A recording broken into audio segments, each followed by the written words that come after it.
నమస్తే అండి. Welcome to Roja vlogs. అందరూ బాగున్నారా అండి? నేను చాలా బాగున్నాను. ఈరోజు కార్తీక పురాణం 7వ అధ్యాయం గురించి తెలుసుకుందాం. కార్తీక మాసంలో విష్ణుమూర్తిని సహస్రనామములతో 1000 తామర పువ్వులతో పూజించిన వారికి సకల ఐశ్వర్యములు కలుగును. తులసి దళములతో కాని, మారేడు దళములతో కాని ఆ దైవాన్ని 1000 నామములతో పూజించిన వారికి మరలా జన్మ ఉండక దైవ సాయుజ్యము పొందురు. ఈ మాసములో పేదలకు పండ్లు దానం చేసిన పాపములు నశించును. కార్తీక మాసంలో ఉసిరి చెట్టు క్రింద భగవంతుడిని సాలగ్రామమున పూజించిన వారికి మహాపుణ్యము లభించును. ఈ మాసములో ఉసిరి చెట్టు క్రింద భోజనము చేసిన వారికి అన్ని పాపములు నశించును. సద్బ్రాహ్మణులతో కూడి చేసిన భోజనము విశేష ఫలితమునిచ్చును. కార్తీక మాసమందు దేవాలయములో మామిడి ఆకుల తోరణములు, పచ్చని అరటి చెట్లతో అలంకరించిన వారు వైకుంఠ ప్రాప్తి పొందగలరు.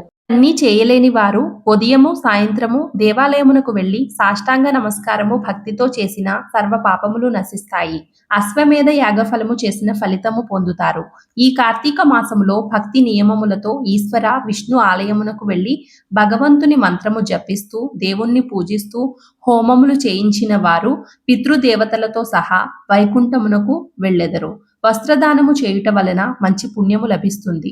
దేవాలయమున ధ్వజస్తంభము ఎత్తించిన వారికి పాపములు నశిస్తాయి.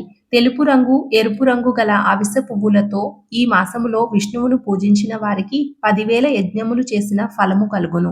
తులసి కోట వద్ద ఆవు పేడతో అలికి వరిపిండితో శంఖము, చక్రము, గదలను ముగ్గులుగా పెట్టి విష్ణువును పూజించిన వారు వైకుంఠమునకు వెళ్ళెదరు. కార్తీక మాసము నెల రోజులు నందా దీపం ఉంచిన వారు బ్రహ్మ జ్ఞానమును పొందుదురు. ఆ దీపము ఆరిపోకుండా చూసుకోవాలి. ఆ దీపము ఆరిపోతే బ్రహ్మహత్య పాతకము చుట్టుకుంటుంది. కార్తీక మాసమందు వ్రతాలు చేయలేని వారు కనీసం ఒక్క ఆదివారం నదీ స్నానం చేసి దానాలు చేస్తే పుణ్యాలు కలుగుతాయి. కార్తీక మాసమందు శుక్లపాడ్యమి, పౌర్ణమి, అమావాస్య ఈ 3 రోజుల్లో స్నానం, దానములు చేస్తే నెల రోజుల కార్తీక వ్రతఫలం లభిస్తుంది. కార్తీక పురాణం విన్నవారికి కూడా సత్ఫలితాలు లభిస్తాయి. శివకేశవాలయములు దర్శించిన వారికి, దేవాలయాల్లో దీపాలు వెలిగించిన వారికి సకల సుఖాలు లభిస్తాయి. ఈ మాసమంతా శివకేశవులను అర్చించిన వారికి ఇహమందు సర్వసుఖములు కలిగి అంత్యమున ధ్రువలోకము కలుగును. శివకేశవులను ఈ మాసంలో అర్చించని వారు 7 జన్మలు నక్క జన్మలెత్తురు. ఈ అధ్యాయం ద్వారా తెలుసుకోవలసిన విషయాలు ఏమిటంటే, ప్రకృతి వనాలలో ఆధ్యాత్మిక బంధువులతో భోజనం ఆనందాన్ని ఇస్తుంది. చలికాలంలో చల్లటి నదీ స్నానం ఆరోగ్యానికి చాలా మంచిది. దేవాలయంలో దీపాలు వెలిగించుట ద్వారా, మామిడి తోరణాలు, అరటి చెట్ల అలంకరణ వంటి పనులను చేయడం ద్వారా మన జీవితాన్ని దేవాలయాలతో ముడివేసుకోవడం వల్ల మనం ఆధ్యాత్మికోన్నతిని సాధించవచ్చు. దేవాలయాల్లో దేవుని స్మరణే ముఖ్యం తప్ప అవసరమైతే వ్యక్తిగత వృధా సంభాషణలు చేయకండి.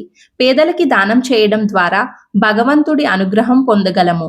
మానవత్వమును మించిన దైవం లేదని తెలుసుకోండి. పువ్వులు, పత్రితో పూజ చేయడం ద్వారా, వాటిని స్పర్శించడం ద్వారా చర్మ రోగాలకు దూరంగా ఉండే అవకాశం ఉంటుంది. కార్తీక మాసంలో తులసి దళాలతో విష్ణువుని పూజిస్తే విష్ణులోకము చేరతారు. మారేడు దళాలతో శివుణ్ణి పూజిస్తే కైలాసమునకు చేరతారు. ఓం నమః శివాయ. ఈ వీడియో మీకు నచ్చినట్లయితే ప్లీజ్ ఒక చిన్న లైక్ చేసి, షేర్ చేసి, సబ్స్క్రైబ్ చేసుకోండి. Thank you for watching this video.